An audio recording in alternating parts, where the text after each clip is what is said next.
Elite entrepreneurs get elite results. Average entrepreneurs get average results. By the end of this video, you know exactly how to save on average 14 hours per week, and more importantly, how to efficiently delegate and outsource those tasks that you don't want or don't bring enough revenue. Let's get to it. Hey, I'm Leon, CEO and founder of Selfmastered, a peak performance training company that transforms entrepreneurs into elite performers that can achieve in one day what they previously achieved in 1 week. I've coached and trained hundreds of entrepreneurs and invested in 37 of them. The average entrepreneur is working more than 50 hours a day in a permanent state of stress, anxiety, leading to burnout. And that comes because most of them lack a clear vision, they are not executing based on proven systems, and they don't really have a clear idea of where their time is being allocated. So as a result, they're just wasting most of their attention and time on things that do not move the needle, or they should not be done at all. So this video is about how to conduct a time audit that first shows you exactly what is your time going, 2, gives you a clear understanding what are the needle moving activities you have, and 3, how to effectively outsource and delegate. If you master these 3 things, understanding where is your time going, what is the most important thing you should be doing, and what things can easily be delegated or outsourced, you will free a lot of time. You will be able to make better decisions. You will be chill and relaxed when managing a 7-figure business. Now, before we continue, please let me know in the comments if you have ever done any sort of time audit. Have you ever reflected on the value of time and how you spend it? Hopefully you have. Let me know in the comments. Now, step 1. The first step is to fully understand what's going on in your life and business by conducting a 10,000-foot view analysis of where your attention and your time are going. So the first thing you need to do is to list every single activity you do in any given week, ideally in 30-minute increments. Everything that goes from shooting videos, talking to people, watching educational content in order to improve your skills, talking to clients, selling, doing marketing, everything that you devote a modicum of attention and time to need to be listed. And if you don't really remember what you do on any given week, then make the conscious effort of carrying a notepad with you, and every 30 minutes jot down what it is that you did in the previous 30 minutes. By the end of this week, you're probably gonna be very surprised about where is your time going. That's step 1.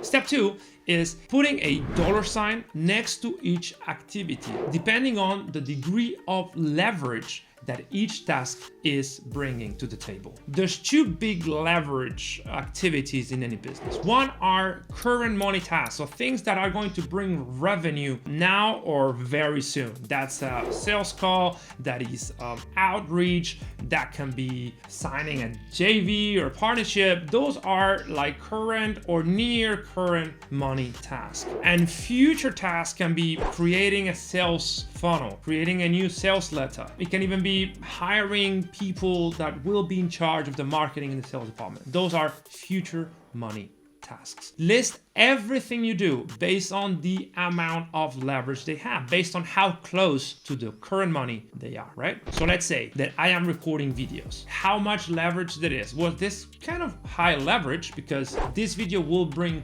leads for months and years in the future. But it's not something immediate. It's something that has a long tail. So it's not super high leverage, it's medium leverage. But let's say that I am doing my finances, for instance, for the business. Well, that's 0 leverage because that brings absolutely no money into the business whatsoever. So the best thing I can do, and we'll discuss that in a minute, I can outsource that. Now at this point you have 2 types of tasks. Some tasks that bring money either now or in the future, or tasks that bring absolutely no money, right? So no money task, money tasks. So the next thing is to judge the no money task based on the ESOT framework. The ESOT is an acronym of eliminate, schedule, outsource, or delegate. No money tasks that bring absolutely no value into your life whatsoever have to be eliminated. So the first thing you do is eliminate every single task that add no value. Things like scrolling on social media, reading the 30th book on personal development or sales and marketing, or anything that you know for a fact is not helping you move the business forward. Then step 2, schedule. If that thing is still important, brings no money but is important, and you do not feel comfortable having someone else doing it, or you just cannot pay someone else to do it, then you schedule it. You put that into your calendar and you tell yourself that you will devote X amount of time at X date to do it. For instance, back to the finance example. Let's say that I want to make the P&L, the profit and loss of this month, right? Well, this is something that I don't feel comfortable someone else doing it, so I will do it, but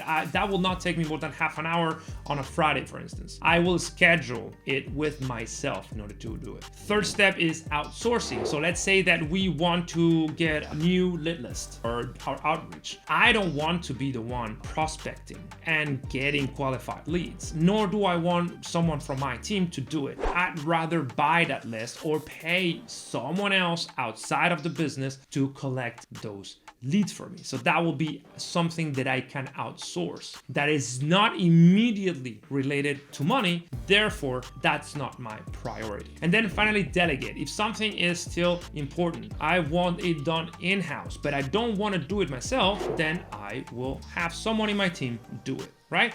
That's the ESOT framework. First, eliminate what doesn't matter. Choose a schedule what matters the most, and I don't want someone else doing it. O, outsource. If I believe the task can be done confidently by someone outside of the company, or delegate. It has to be done within my company. So that's what you do with the no money task, the things that do not bring revenue immediately. And what about the money tasks?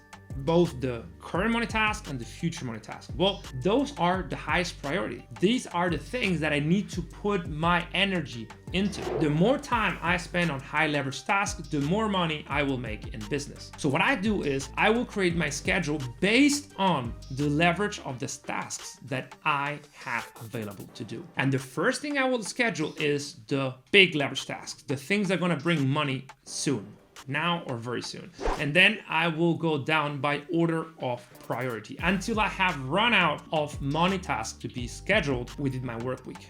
The idea is to schedule the activities that bring the biggest money first and then go down. Now, a very useful exercise that you can do here is something that I did a few years ago, and I think Naval also does it, which is setting an hourly rate. A rate below which you will not perform any work. Like for instance, let's say that your time is valued at $1,000 an hour, or everything below $1,000 must not be done by you. Examples of tasks that are above $1,000 will be a sales call, would be a VSL, would be signing a partnership. Everything below that level is not something you will like to be involved, because the more time you spend on money-making activities, the more money you'll make. Now you may be asking, what about marketing? What about writing copy? What about writing ads? Well, there's more leverage in planning that out than in actually writing it. There's more leverage in understanding what the strategy and setting the strategy than being the one that executes it. So I would say that planning a marketing campaign is $1,000 an hour activity, but actually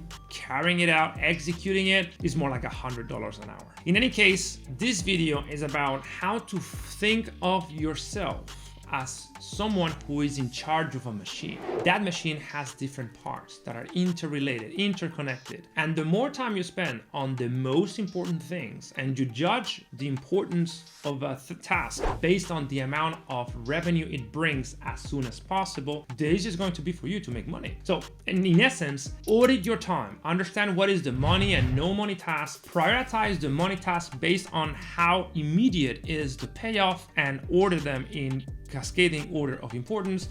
And then on the no money task, use the ESOT framework in order to liberate yourself from doing them. If you cannot ask someone else to do it and it absolutely needs to be done, then schedule it.